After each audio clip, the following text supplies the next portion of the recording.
So I went to a physical the other day, Okay. and that's about as graphic as I'll get. But no, you go through the whole, you have a family, you have how many kids? That's always the response. Yeah, And yeah, then, oh, what right. do you do for a living? I'm a The teacher. shock And and awe. I always just say I'm a teacher, but then they always follow up with, Mhm. where do you teach? And then it's, oh, Yeah. what do you teach? I teach theology. So the doctor had a med student, and it was not a young hotshot med student. A little bit more He was older middle-aged, than me. past there. Even older than you, Okay. if you can believe it. But he said, they teach theology in high school? Yeah. Well, honestly, as far as I'm concerned, a lot of what's getting taught in schools these days, at least public schools, it has a religious connotation to Oh, it. yeah. See, it's all theology, right? It's all theology at this Yeah. point. Welcome to the Voyage podcast, a show that traverses the oceans of myth and legend through the lens of Catholic theology and philosophy.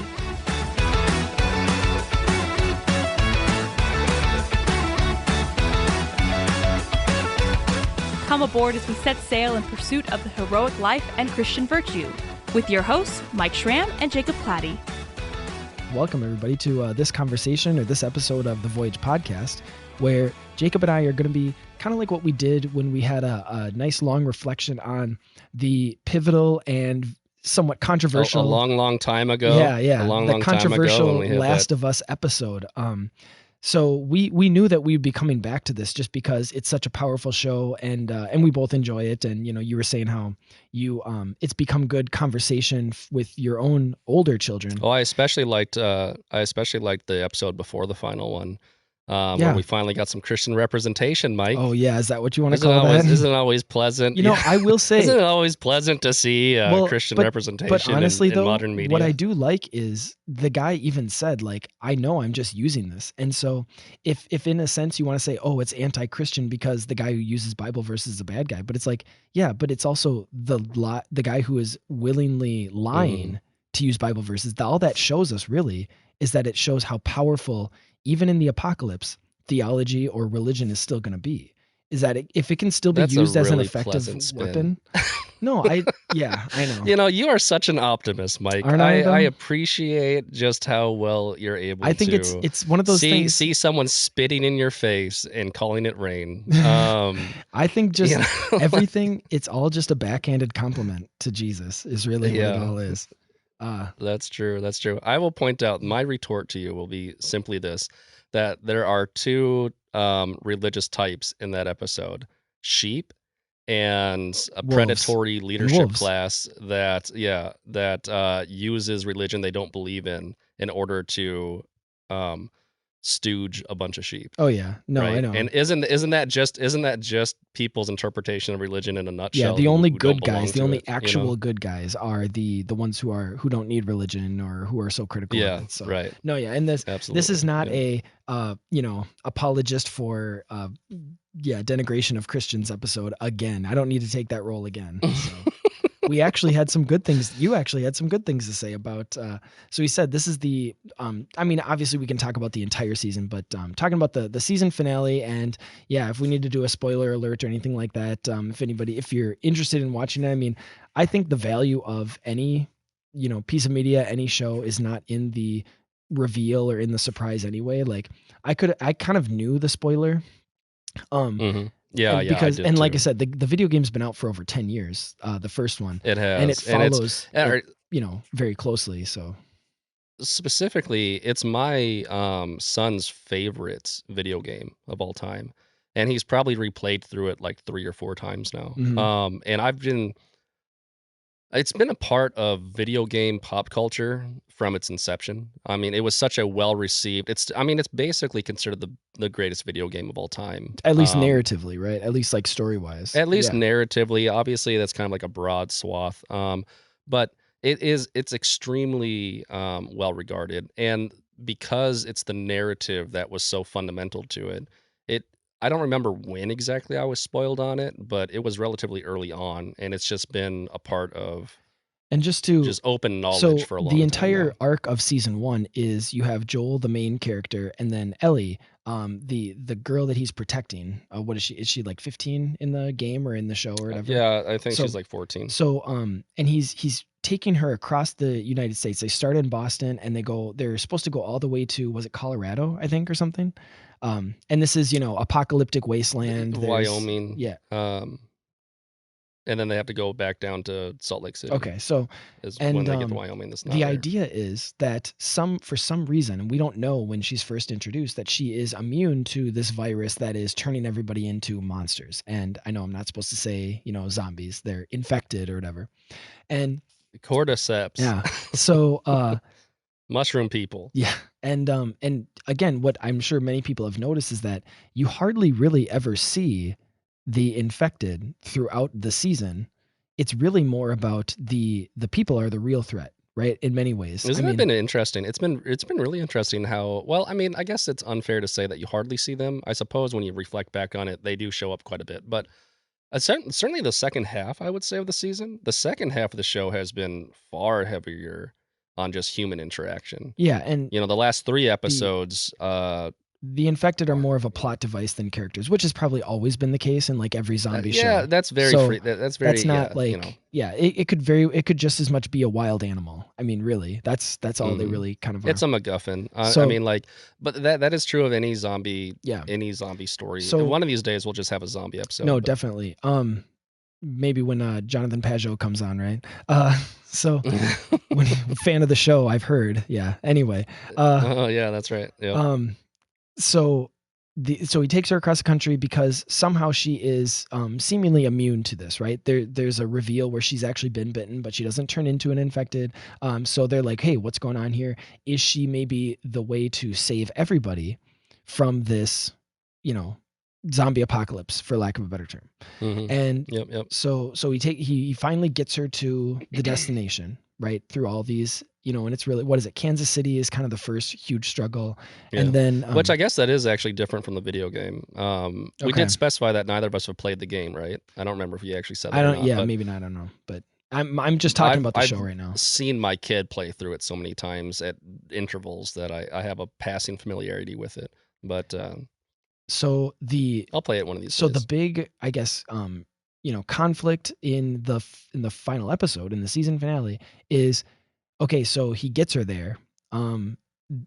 He gets incapacitated in some way, but then it's revealed that, oh, this is Mhm. where he was supposed to bring her. But then he is told that she's being prepped for surgery because they're going to basically extract the cordyceps out of her brain. Is that fair to Mhm. describe it? And That is correct. and And like something out of a 1950s sci-fi movie, they're gonna remove her brain and put it in a blender and get a good old-fashioned antibody. yeah, so cordyceps make a sort of antitoxin out of vaccine it. out of it, for lack of a better word. And Yep. obviously then it's revealed that it's going to kill her.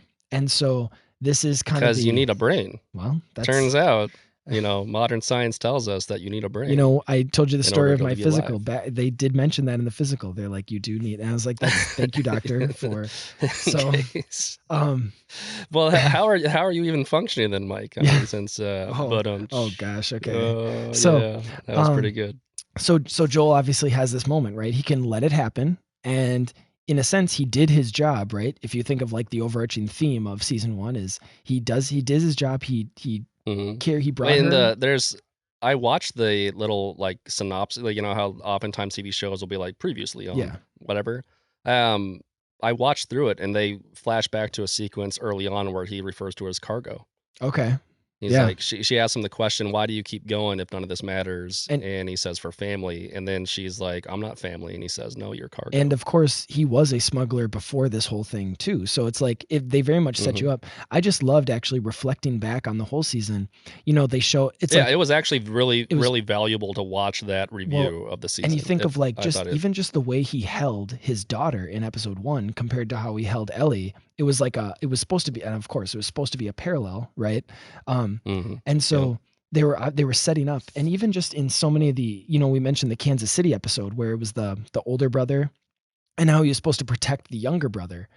Yep. And that obviously how that went south, and then we have the the long time This is episode. a very very rhyming show. Oh, yeah, it was. I mean, it's very powerfully It was there delivered a lot of across typology, its. right? You could say a lot of Yes, typology there is. between Yeah. the previous episodes and the season finale. And you are going through a lot of the same themes and a lot of the same story structures, inverted. Well, not necessarily inverted, but like again, like it's rhyming. Yeah. It's mirroring elements from the first half of the show being mirrored in the second half of the show. And there's Like very that. much a sense of, and you're supposed to get a sense of fulfillment, right? Obviously, again, talking about spoilers, we haven't even gotten to this, but he decides to go back in. He basically kills everybody, including the doctor who is Well, going yeah. to, and Well, then I mean, because I feel like you kind of so like basically he gets her there, and then it's like they're gonna take the brain out, and then he discovers this in real time because he's been incapacitated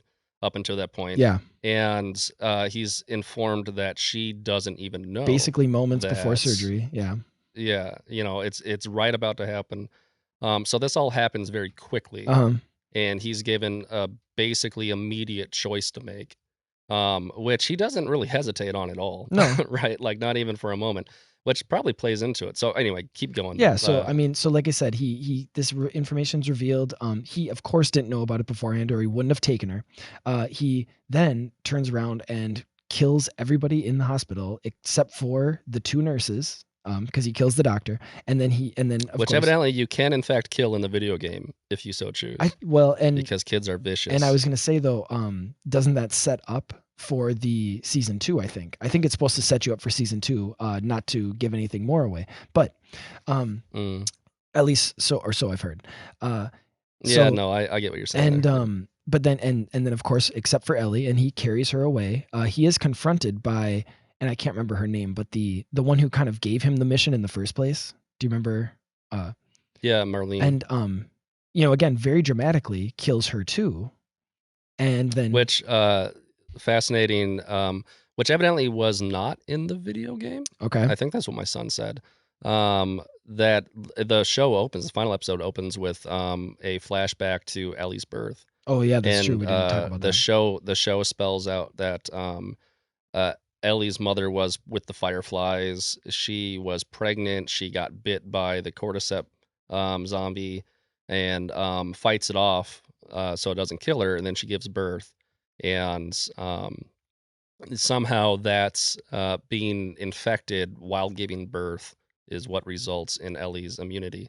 But more importantly, well, maybe not more importantly, but also importantly is the fact that you discover that Marlene and Ellie's mother were best friends. Best friends from childhood. And that she had to kill. And they had a significant relationship. Ellie's mother. And that she did because Ellie's mom was in fact infected. And so the last promise that Ellie's mom extracts from Marlene is to save her daughter, raise her daughter, take care of her daughter. And so you get the impression that Marlene's actually been something of a mother figure to Ellie. Gosh, that heightens it even more, doesn't it? Which it really does. Yeah. No, it absolutely does. I mean, I'm telling you, I am not a fan of this show. She acted in that way. There's moments that annoy me, but this show is making some really, really profound story decisions. No, it's I mean it, and HBO has just been knocking them out when it comes to like I think that and I know that people can have their complaints or whatever, but in terms of their dramas, they've just very well written, very well acted, all that stuff. So I do like, actually, not that this is what the point of our conversation is supposed to be about, but I do like the explanation for the immunity as well. It wasn't super like overly technical or scientific. I did like that it had to do with the, quote unquote natural childbirth process or the mother to child relationship. I thought that was significant. And it wasn't too like kind of Deus Ex Machina sort of thing where it was almost like bordering on magic. I felt like it felt natural. It's interesting. So I had never really given serious thought to why Ellie's immune. Which I don't know. It seems kind of like an obvious question in hindsight, and yet for whatever reason, maybe just because the story doesn't treat it like a myth and just doesn't inherently need an explanation. Yeah, it's just you just accept that she's immune for some reason, and who cares why? The only thing that matters is that she in the same way that most zombie stories, you just accept that there's a zombie thing. You don't. Yeah, I mean, they do a good job of explaining. Oftentimes, there's not a great. On the classic Night of the Living Dead, which is kind of like the first zombie film and kind of the prototype for all zombie films. Yeah, the Romero one. Like he it's just like space radiation. Maybe Oh, I they're didn't not even really know. sure, I right? honestly, I thought there Like just wasn't an they're explanation. I couldn't even remember which, that. well, I mean, and it's not It's it's not an not one. Yeah, explanation, you're right. right? That's Yeah, it's like, oh, space radiation. sure. It's Like, just say ooh, quantum. yeah, Just put quantum in there. yeah, just anything you want. Chemical spill. It could be Well, anything. that's what How does this actually, work? Who again, cares? not only does it Like, make the explanation of the virus like feel natural too, when going back to the first episode, kind of the pre what'd you call uh prototype the prologue, or almost prologue of the episode. Like they made that sound somewhat natural. Like I actually thought that was, pretty decent in terms of as far as explanations go. Like obviously oh more yeah, so, no, this cordyceps thing is probably the best. but same thing with Probably the the scariest, even maybe even the scariest. yeah. I mean, there's something so unique and interesting and plausible feeling about this cordyceps strain. And same thing with the immunity though. Like I felt like in the same way that it almost like, and not being an immunologist or any biology expert in any way, it, like you said, it feels more natural. It feels more plausible than most zombie show explanations usually are. Which again, that's not the point of the zombie show anyway. So Well, that's fine. And before we move on from the birth moment, let me say this. What you were saying a couple minutes ago was there's a lot of imagery of Joel carrying Ellie as she's incapacitated, as she's knocked out for surgery, right? And what it kind of invoked in my mind was like the Pieta, Okay. where you have this image of the mother holding the son, Sure. right? And the son is the sacrificial victim, Well, and right? she very much had this kind of That like for sacrificial salvation, right? savior role, right? That was thrust upon her. And so yes, exactly. And so when you see these moments in the final episode where you have, they've gender swapped things, right? So now it's a father holding a daughter, and the daughter is the sacrificial victim and meant to save humanity, right? And so there's just these kind of religious overtones to the imagery on display with what's happening there. Now, what's fascinating about this TV show is it's almost like a Last Temptation of Christ type vibe. Okay. Where, yeah. In that famous movie from Martin Scorsese, 1989, you have Jesus seeing his life if he chose not to be sacrificed, Sure. right? And so Last of Us is kind of playing with this savior complex. What happens if the savior doesn't save humanity? Yeah. What happens if the chosen one doesn't save humanity? So to continue with this messianic vibe, when you go to the birth scene, you have something of a special birth, right? Yeah. That's about as far as the analogy goes, but it's still, you got to give there's a something nativity unique story, right? Which is cool that, Yeah, again, there's something unique about this, Orthodox birth and that's Catholic happening. ancient Christians and the church fathers always saw a significant connection between the nativity and the passion.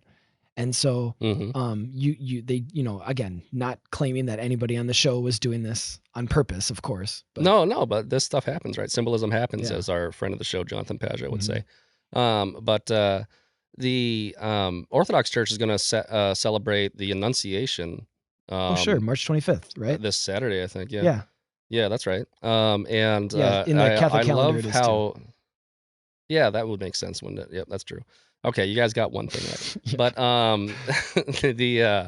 I love how symphonic the liturgical calendar is, right? Because we're gearing up for Easter, we're gearing up for Pascha, which is just Greek for Passover for all you non-Orthodox types, but it's our Easter. And it's you're focusing on the death and sacrifice and resurrection of Jesus this entire season, right? And yet you have this weird suddenly out of nowhere, this weird, let's talk about the beginning. Let's talk about Jesus's promise to be born, like, and so you flash back to these themes of Jesus's promise and birth in the midst of the season in which this actually remember didn't start with Christianity. And again, speaking from a Catholic or Orthodox and ancient Christian perspective, this has long been a tradition in Judaism of the prophet being conceived on the day that he died. On the day they die. So, yeah, that's true. So obviously Jesus, of course he was more than a prophet, but being a prophet, he was at least a prophet. They would have fallen in that same tradition, and so we would have his annunciation or his conception which was 9 months historically before on. December 25th. Well, 9 months before the 25th, but then historically, that would have been Good Friday. That would have been like the first Good Friday would have been March 25th as well. Yeah. And that's because another saint in both of our traditions, the good thief, known as Saint Dismas, right? His Yep. feast day is on March Yep. 25th. And so, of course, saints being recognized on the day that they enter eternity or the day that they enter heaven, that would have been the day he died, the same day as Jesus. Right.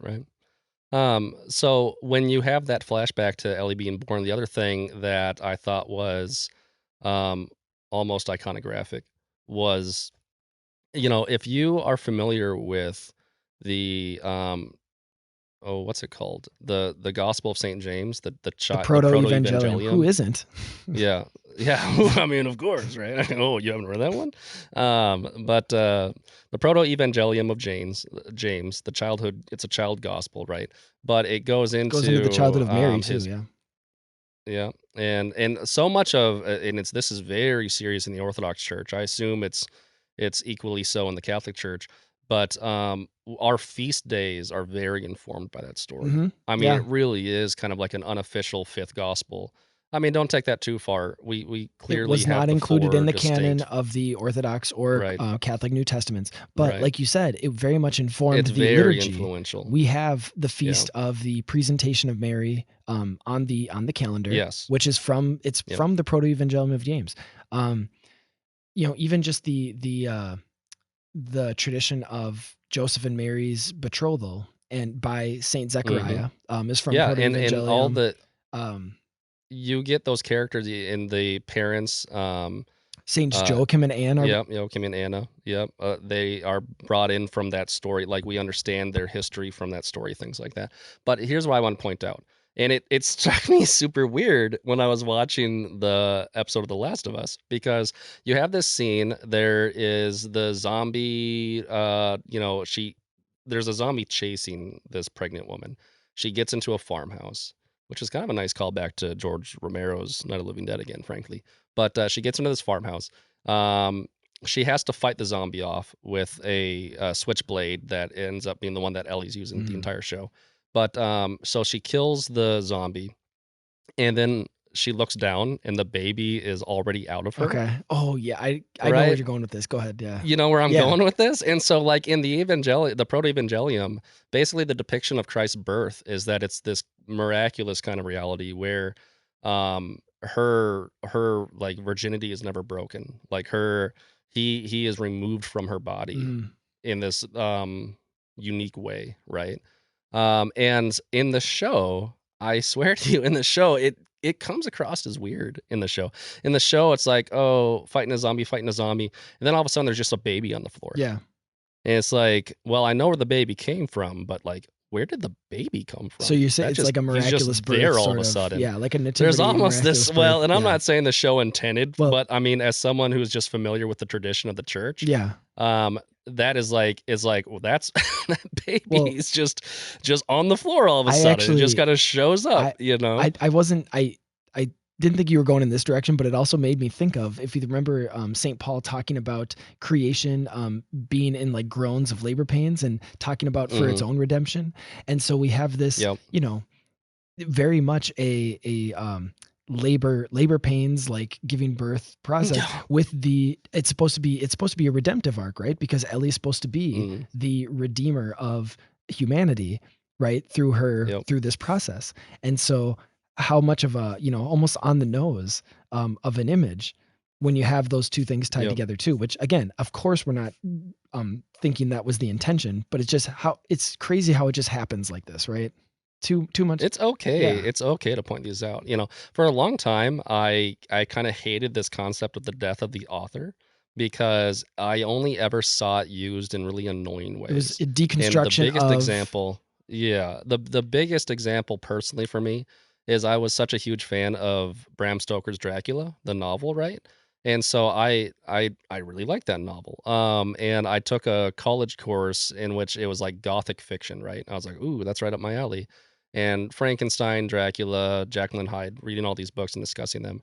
And, sure enough, because this has been the way for the last 60 years, is whenever you talk about Bram Stoker's Dracula, most of what you're going to be talking, or at least what's going to come up, is that it's all about sexual realities, and that it's all about the exchange of body fluids, and Dracula coming into a woman's room at night, and all the sexual overtones and things like that.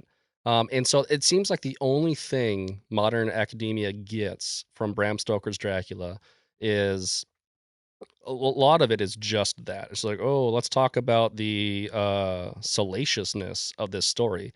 But here's the thing: if you read that novel, not only is it not salacious. I mean, if you use the word salacious just broadly, okay, whatever you can call salacious, but like, not only is it not depicted like romantically. No, it's, if anything, it's very rapey. If you're going to it's bring a the sexual condemnation of connotation lust into it, at yeah, best. it is It's a condemnation. extremely anti all of it. And it's very rapey, if anything. But even then, it's very subtextual. And most of that book is very much championing like the fight of good against evil, and just how wrong, like just how evil Dracula is and how wrong everything is. And people just want to turn it into this kind of romantic thing. So much so that this is my tirade. I'm sorry, but I'll put this out there too. Dr. Stoker, which is like the great grandson, whatever, I don't know, he's a descendant of Bram Stoker, wrote a sequel, an official Stoker Estate sequel to Dracula. And it was so bad. It was so bad. But what was worst of all was that it is completely of the same ilk with all the modern kind of connotations about who Dracula was. And it is just a terrible book. And it's just a complete rejection of everything that makes the original cool. Just but anyway, Death of the Author. I mean, it's kind of par for the course, right? So it is, yeah.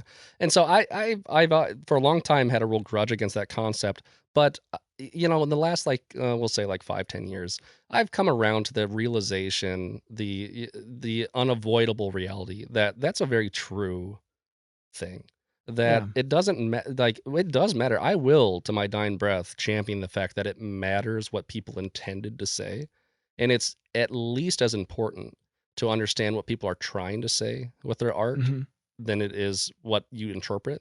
But that being said, how you interpret it and what you bring to it as an audience is also at least as important as it. And so, for better or for worse, because sometimes it's for worse as far as I'm concerned, but you can go and bring your experience and your personhood to these forms of art, these stories that we watch or read, and synergistically get something out of that material that becomes really universal and not beholden to just what the authors were trying to say. So what are you going to bring to this? We haven't even gotten to the actual conversation. The reason why we're having this episode. So what are you going to bring to the conversation on Joel's decision to basically, kill all the fireflies in the hospital, to stop the procedure, stops the surgery, obviously then saves Ellie's life, but then in many eyes, or in many considerations, damning or dooming humanity to this virus, dooming humanity to let me just say, one of the biggest reasons why it's we should just do a response video to this, even though it's been out for a week and a half or so now as of the time of this recording, is everyone's talking about this. And I remember it being a big conversation when the video game happens, but now it's reached a much broader audience, and I'm seeing conversation pieces in all areas of entertainment media about this storyline, about what happens here. It's we ought to throw our hat in that ring and just jump on that bandwagon and get them clicks, what we liked about it is, like so much of every episode of The Last of Us, is it doesn't just take the overly simplistic route, right? Like our conversation on Long Time. I mean, this is a very complex. This is very complex.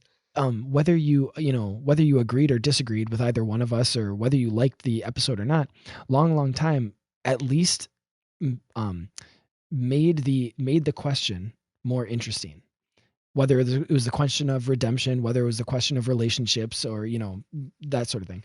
In the same way, this kind of final scene where, okay, it's it almost seems like he's stopping her from being the Christ figure. You went into all this before of how it's reminiscent of the Pietà, but how she would have been the sacrificial I'm gonna victim. yank that rug out from everyone though with my opinion. Well, no, but the idea is that just to it give you a seems little like, hint. oh, is this another example of like the show subverting or deconstructing or going against Christianity because Joel, the good guy, so to speak, stops her from being the sacrificial victim.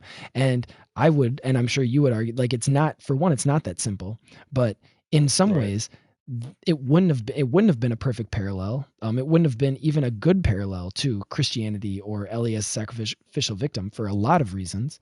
But that's what made his decision, I mean, I would say ultimately, so important, or made it right in that episode. So there are just so many facets. There's basically this is another onion, Mike. Oh, There's layers to this. And so my immediate response is this is a dunk on a type of utilitarian primacy. We have a whole episode that hasn't aired yet that we get into different ethical systems that we happen to have like recorded prior to this recording, and so we're not going to spend a lot of time, I don't think, that getting into like episode was different ethical recorded from the systems. But foundations of the earth. That's like, yeah. yeah, it's been there. It's ironic that it hasn't aired yet because it actually was recorded a while ago, and it would be convenient if we had an entire hour's worth of conversation about ethical systems before talking about That's okay, this, yeah. but it doesn't matter. It's not a big deal. The one thing I'll say is that utilitarianism is a powerful system where you're basically just trying to do the most good for the most people. And generally speaking, it's really effective. Generally speaking, it's a good tool for, well, give everyone a slice of pizza. Don't give all the pizza to just one kid. You can use it in a very rudimentary sense, and superficially, it works most times. But we live in a reality in which utilitarianism has become like the de facto, like, king ethical system, and It now becomes it the doesn't way by work all which you the view time. every other system. And so it becomes Right. the sort of like Yes. litmus test by which every other system is seen as good or bad, is through the lens of utilitarianism, which, like you said, it has its place. It can work in certain It contexts, in often certain works. It often circumstances, works. Yeah. but Yeah. it Yeah. can't be, the way by which It everything else can't is be your judged. fundamental. Yeah. For the Christian, it is not the fundamental And ethical not even, system, right? because it's And that not even consider built to all be that that. It's not even about, oh, this no. is just the Christian's opinion. It's not an arbitrary thing. Like the system Yeah. itself is ordered towards or dependent on something that precedes it. But yeah, like Consider all of this a sneak preview yeah, of what that conversation will be like when it finally yay, airs, meta ethics. which will be a miracle unto itself. Yeah, yay! But But anyway, so but my first instinct is to be like, wow, a show in which doing the most good for the most people is not just universally assumed as what should happen. And so it's like golf clap, Last of Us, good job. Because let's get into that. The the idea, because I was having this conversation with my kids last night, right? And we had this conversation. We've had this conversation before in context of the video game, frankly. And at that time, I was bringing up questions of, was it right for America to bomb Japan in World War II, right? How do we address these ethical questions? Oftentimes, it's from a utilitarian framework, and the justification for dropping the bomb on Hiroshima and Nagasaki was we were going to kill 100,000 innocent people, but we're going to save hundreds of thousands, if not a million, um, war fighters and potentially innocent victims when you have this massive raid on Japan, right? Presumably there would have, presumably who knows how long there's the war would have gone some on, calculation you can make all this that, stuff. this is It's this mathematical calculation where, all right, the juice is worth the squeeze. You got to break a few eggs to make an omelet, and we're going to mass murder 100,000 men, women, and children, right? in And heavily civilian populated and Catholic populated place of yes, of it Japan. was the vast majority of Christians. The vast majority of Christians were wiped out in that bombing. Japanese Christians were wiped out in that bombing. Just to make it personal from a Christian perspective. But that being said, listen, I'm just glad I don't make those choices, right? I'm just glad that I don't have to be the one to make those types of decisions. I think that life is hard. Reality is hard. I think that I'm not going to sit here and just. I will let that conversation persist, right? And I see different sides of it, but fundamentally, I don't think I would be the person to kill 100,000 innocent people, Well, and right? to Because I don't think that Christians are I don't know supposed if to if you could say this do is like that. to their credit or whatever you want to say, but like the Last of Us almost made the calculations a little bit easier because they do make it clear that, for one, like you already mentioned, Ellie was not given a choice. It wasn't like she was the willing sacrificial victim like Christ was, because they did not tell her Mhm. this was going to happen. Um, they Right. just assumed she would have made it. If you remember, that's what Marlene says. That And is then true. Yes, and yes. also there was not even a guarantee that this was going to become a cure or become a, like, this was going to save everybody. So this wasn't even a, like, a sure thing anyway. It was just a, like you said, breaking an egg to make an omelet when you don't even know if you're going to make an omelet. Well, and so here's the thing. From a utilitarian perspective, now when we revisited this conversation in the aftermath of watching the TV show, me and my children, they had basically internalized some of the teaching that I'd given them years prior, where it's like people assume that it's okay to kill one person to save a million lives, right? But you really have to interrogate that logic, because if you, in fact, in Sunday last, our last reading in our church was Jesus's words, "What does it profit a man to gain the whole world but lose his Uh-huh. soul?" And that actually kind of applies to this circumstance here, where it's like, what does it profit humanity to save itself at the expense of becoming moral monsters, at the expense of losing its humanity, right? And so it's like it is not correct to just throw away even a single human life in some kind of algorithmic mathematical interpretation of what's going to technically save the most people kind of thing. I do not think that is the proper paradigm from which to view Mhm. things when it comes to how we're supposed to operate as humans, Yeah, we don't, because it's not just about us becoming better calculators, you know? and it's not even about doing the most good for the most people. It's really not. That's just not. That's the type of kind of like anti-Christianity. It looks Christian. Mhm. It looks Christian, but it's actually pretty skewed, because what Christianity is actually going for is the union of man with God. And death we should care about this world, we should care about death, we should care about fixing things, we should do all that, but not at the expense of our souls. Yeah. And that has to take place in the heart of every unique individual human, and you cannot sacrifice your soul for the power to quote unquote fix things, Yeah. right? And then by extension, though, the world itself will fix when everyone commits themselves to doing that, right? And again, Um, another sort of layer of irony is this is played out by this seemingly, horrible action of Joel of just going through and killing all these people. Now, we're not here to, this well, that's isn't, the onion well, layer. No, yeah, that's the onion layer. That's layer two that we should talk because about. But obviously this is none of those were murder, right? Because none of them were innocent. They were all, like, they were aggressors, right? mhm, If nothing else, because they sure, were protecting this, captors, yeah, captors, they were aggressors, protecting this military type.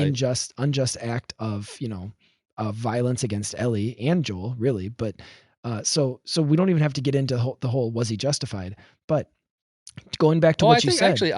I know that I've mitigated. I don't know if it's in an aired episode or not, but I have talked about how, yeah, I think it was the Mandalorian stuff actually, wasn't it? Where it's like, who cares about stormtroopers, Oh, right? sure. I will actually, I'll take a different cant on this.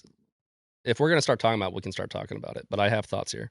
But go on. Well, so basically that, yeah, but the point was of this wasn't even was he justified in getting to her and saving her, sort of, because if you want to factor in all those other things, we were just talking about utilitarianism.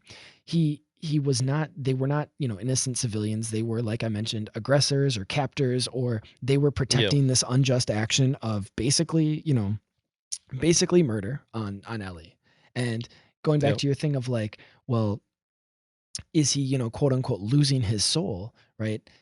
him having to kill them to save her, those in a sense, like, those were actions to protect. He was working towards the good of saving her and protecting her, which then unfortunately, right? And this is just like any, whether you're talking just war theory or Yeah, it's like just war where theory. it's like he was trying to he was working towards this good end and they were preventing it from happening. He was defending her and they were stopping that from happening. So here's what I'll add to that. And this is just the rather marvelous complexity of this entire sequence of events.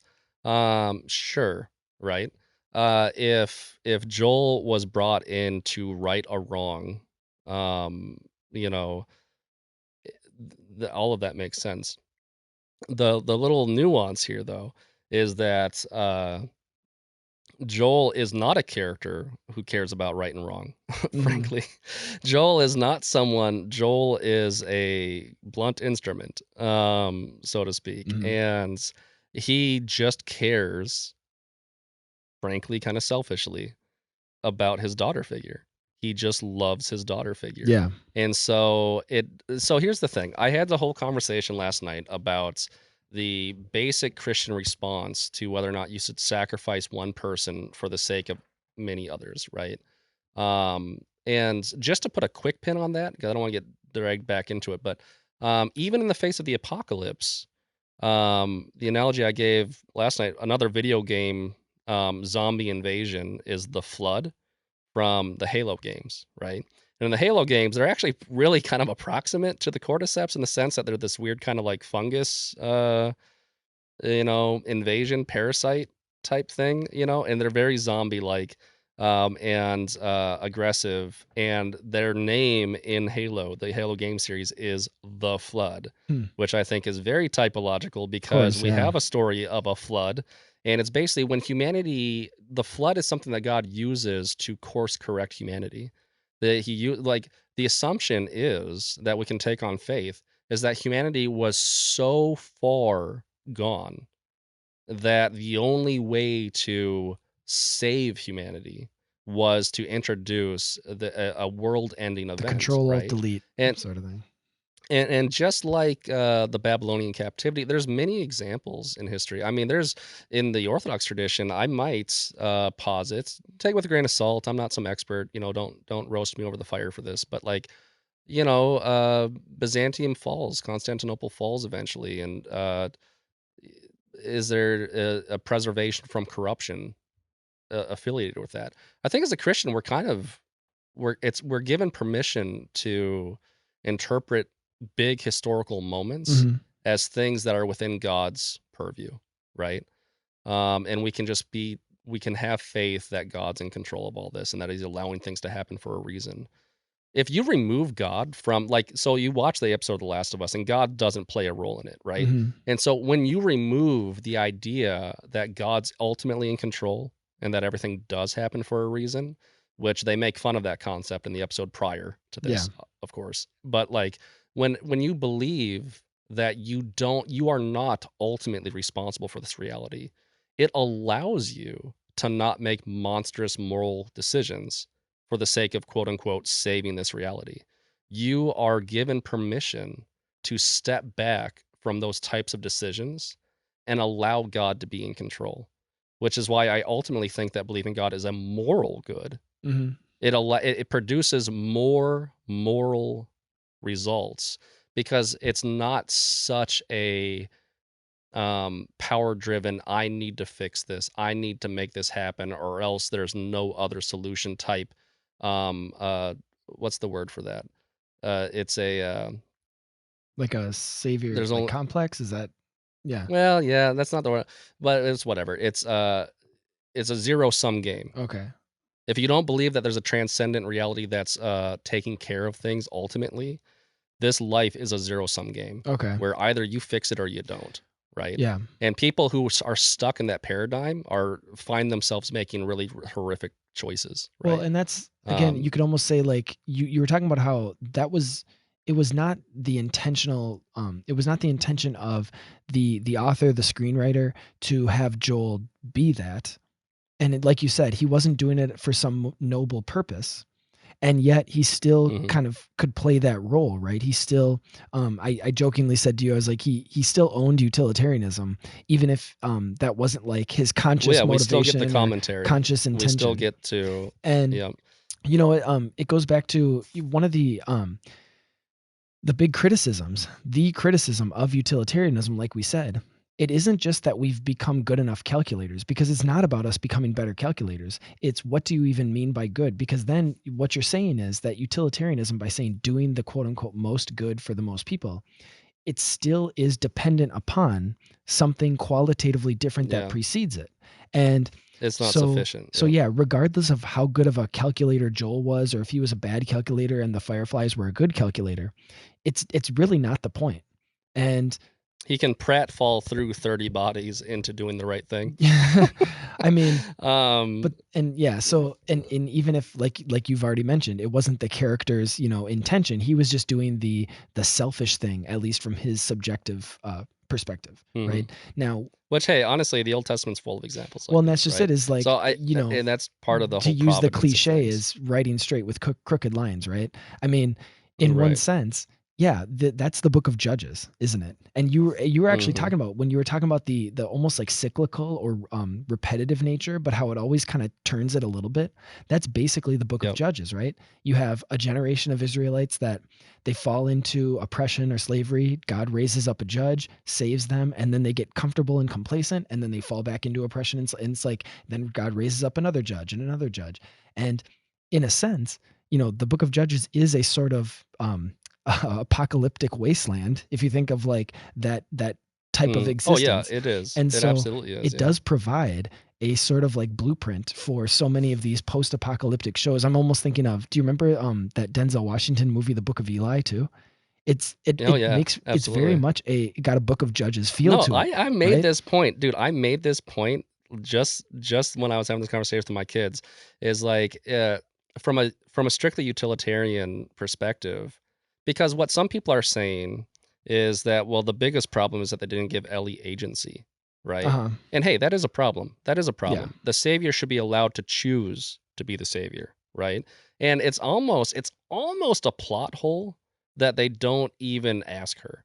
Because It what I makes was it too about to say simple was, almost. Yeah. yeah, it almost makes it too simple in the sense that, like, the Fireflies could have asked Ellie, and then presumably Ellie would have said yes. I think that the show actually kind of implies that she would say yes. Uh-huh. Um, but even if she didn't say yes, the Fireflies could then go and be evil and just do it anyway, right? So it's not like asking Ellie would have prevented them from making that decision for her. Yeah. But they could have at least given her the choice to do it.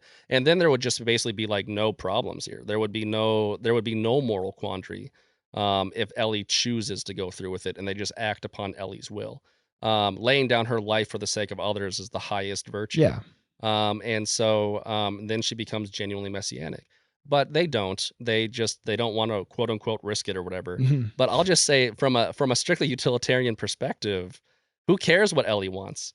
Who That's just cares it, though. what Ellie That's the whole wants? point. That's why. Yeah, yeah. Yeah. It's like agency is not a good argument for Why not is killing one Ellie. person's You're gonna desire, end the zombie yeah, one apocalypse. person's Yeah, desire, like you her said, life is worth it, is right? is now worth more than however many millions of people you would save, Yeah, it doesn't matter right? what Ellie wants. So I don't think her agency, if you don't have a sense of like ultimate virtue, ultimate ethical value lies in the dignity of the human person, because of transcendent reasons, then there's no good reason not to kill Because yeah, Ellie. did they have It's did they worth have it. some clicker that told them how many humans were still alive that she would actually save, or potential humans she would save? No, of course not, Yeah, right? it's And just, so yeah. So she should die no matter what if you don't have a reason not to kill her that isn't rooted in arithmetic. But anyway, so he does go through because of his love for her, and we can look to that as a kind of yeah, like even if it's imperfect, right? And that's yeah. symbolic, yeah, a metaphor for love being the greatest good and it trumping these types of utilitarian considerations, right? It's a flawed version of it within the context of the story, but you can look at it like a metaphor like that. Um, and but then he lies to her and says Yeah. that You know, so that's going to set up really interesting ramifications, I That think, too, yeah. So for the two, season I mean, 2. well, yeah, we'll just not even worry about give No, any sort of yeah, giveaway. we There's could. been speculation about the two big things is obviously what's going to happen with their relationship because of the lie, which you get by the look on her face that she kind of knows that he's lying about it. Yeah, she And knows. then Yeah, and so that's going to create this and then division between them for the sure, I nurses bet. that he spared. So Joel's mercy. So there's witness. Yeah, Yeah. there's witnesses to what happened. So Yeah. So that's going to play out for sure. did your kids play the second game? Because I thought that they're going Yeah. to base season 2 off of the sequel, which I'm interested because there isn't any other game after the second one. So then what are they going to do with it? Like if they're just going to have season 2 follow the second game, It'll be curious to see if they stick to it as closely as they did season 1, which sticks to the game really closely. I kind of hope not. I kind of hope that that it just they becomes its own thing. diverge more from season 2. And then in like season I 2 heard of the that game, maybe it's like season 3. I heard that maybe George it's R. R. season 3 Martin of is the going to show or help something like write that. the show. Oh, good. That's good. That way it'll never get done. Season 2 is not as universally loved as game 1 is. Game 2 Well, is not it just universally really loved. changed. And even my son, like is. It does, and honestly, we'll have more to talk about when the time comes. We'll see what they definitely lean into themes from. It becomes more problematic from a Christian perspective, as far as I'm concerned.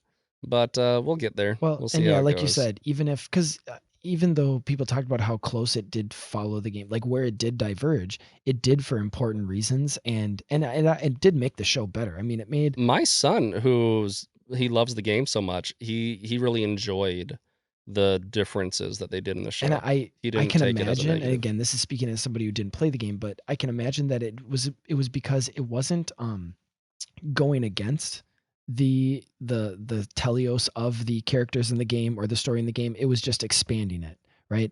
It wasn't a distortion of doctrine. It was a development of doctrine, to use the language of our person, Nice. of our mutual, one of our mutual favorites, John Henry Newman, right? There you go. So Yeah. no, if they can continue to do those authentic developments when it comes to the foundation that's already been laid, whether it's season 1 of the show or the two video games, then it will continue to be. I mean, and again, they're getting the best TV writers that you can get, basically. So Before we wrap up, I want to point out to you, we kind of glossed over, well, just war theory, they were aggressors, Joel was in his right to do what he did, kind of thing. But let me ask you something, because this is where my conversation went with the kids. It's like, I know the Christian ethics of not breaking a few eggs to make an omelet, but not cracking a few skulls to make a antidote. But what would you have done? Put yourself in Joel's shoes. Yeah. Put yourself in Joel's shoes and really think about this. Are you seriously going to sit there and kill 30 dudes who are just trying to save the world? Mhm. And they're doing it wrong. They're doing it wrong because they didn't get a permission. But Joel probably knows that Ellie would want to do it anyway. Yeah. And we never got back to Marlene. We never got back to the interesting Him kind of like betraying her and killing her. Him being the sort of father thing. figure and she being the mother figure, and there's stuff there. There's Yeah. interesting stuff in that conversation. But like the mother is okay with it. Right? Oh, okay. So that's where So you're getting into the whole, if you're getting into this idea that like it's probably true that Ellie would be okay with it, the mother is okay with it. His reasons are selfish. But there again, what's so it's actually kind of a but question here's the of thing too, is like there wasn't any sort of time constraint. It's not like they needed to do the operation by midnight that night and they couldn't have gotten her consent before. And so that's where it becomes, okay, so you're clearly trying to avoid this, which actually seems to indicate, okay, maybe Ellie would have said yes, but the fact that you're not even, like you said, going through the proper channels, that almost tells you as the viewer, they knew they were doing something, wrong.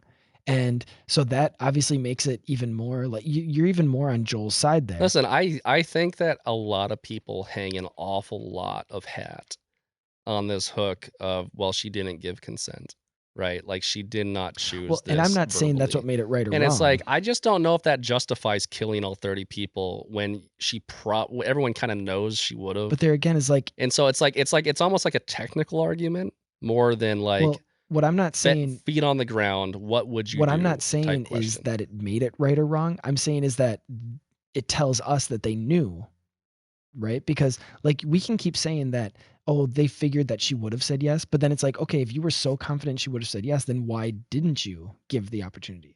And so that's what I'm really kind of pointing towards, is not This so is much. why I find it to be something of a plot hole, because it's the one thing in the show where it's like it doesn't make sense.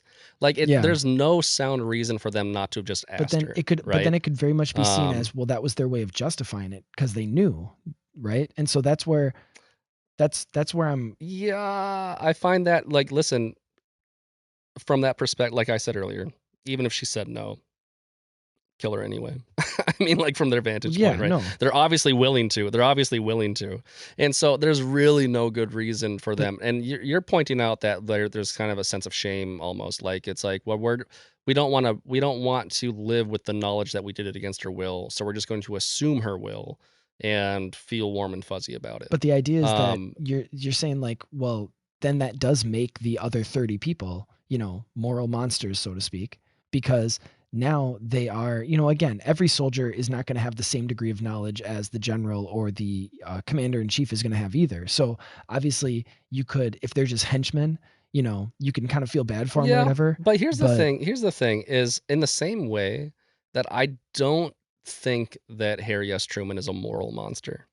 I don't think he's a moral monster for making the choice he made, right? I don't find the Fireflies to be moral monsters. If anyone fits the moral monster paradigm better, it's technically Joel, as far as I'm concerned. He may have done the technically right thing, but he did it for the wrong reasons, and that matters. Mhm. And frankly, he just slaughters 30 people in a row who are just trying to save the world. They're just trying to save the world. Okay. But that's why this is such an interesting, complex conversation, right? So, I mean, it is what it is. But I think that at the end of the day, I still think there's a ton of moral complexity to this question, even though I do think that we can understand as a paradigm, human value trumps arithmetic, right? Just had to get the last word in, didn't you? No, that's At least once. That was this was a great impromptu conversation that we both really enjoyed and look forward to. I mean, it probably won't be for a while, and maybe even more of these sort of, if you want to call them reaction conversations, when it comes to just both shows that obviously not just shows that we like, but shows that kind of fit into, whether it's a sci-fi show, a fantasy show, something that kind of touches on the mythology that we both enjoy, and then of course the theology that we love so much. So we want to thank all of you guys for coming to listen. Don't forget to like, subscribe to the show, give us a 5-star rating, leave a positive review. It helps justify Jacob's utilitarian existence. He can then he actually is worth more points then, right? It's harder for people to decide to kill him because it's hard for them to do that calculation. If he can look to those 5-star reviews and those positive or 5-star ratings and positive reviews. So please be sure to leave those. But in fairness, if you judge me by any ethical system, I still come up on top. Just utilitarian happens to be one of those systems too. So yeah, sure. So anyway, look forward to it depends. I guess we'll see, when this one drops and what our next conversation will be. Jacob did mention we are going to talk a lot more about the meta ethics and conversations, especially around AI technology and how it kind of plays into whether it's utilitarianism, deontology, and virtue ethics. So look forward to that one too. That'll come up very soon as well, and we'll talk to you guys later. Take her easy, folks. Thanks for listening to Voyage Podcast. The Voyage Podcast is a production of Voyage Comics and Publishing, which seeks to create exceptional entertainment informed by Catholic values that inspire people to live a heroic life. Voyage Comics seeks to advance truth and beauty found in powerful stories. To learn more, visit voyagecomics.com. You can also follow us on Facebook, Twitter, and Instagram.